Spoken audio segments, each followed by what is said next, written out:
I knew I was different when I got cheated on. And then after the relationship, I tried to have like a roster. I tried to like do the whole dating thing. And then immediately after the breakup, I tried to like start fresh with another person. I was just like, yo, like, we're gonna build a life and stuff like that. And just ignoring the complete fact that this person was just promiscuous and this person was not girlfriend material. But then at the same time, coming to the conclusion that I was really heartbroken and I was really sad.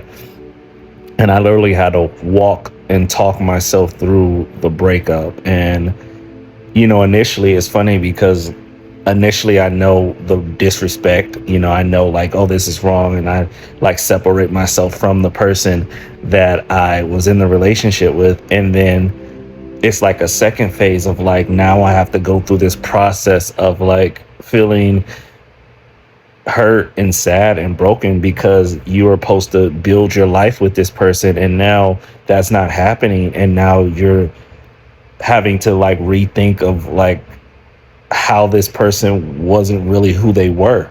And that's a horrible feeling. That's a horrible um dissection to go through.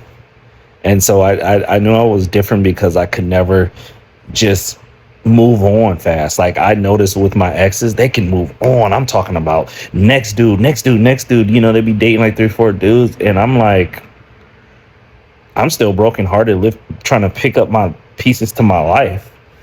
A year later, 2 years later, they're like living their best life, and I'm like, I knew, and it was funny because I used to beat myself up about it because I was just like, man, like, what is something wrong with me? And I'm not, good enough, so to speak, right?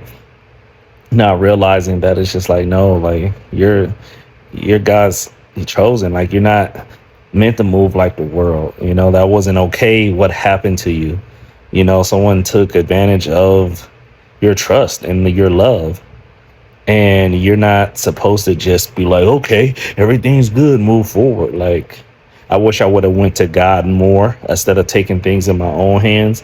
And I felt that would have helped me more.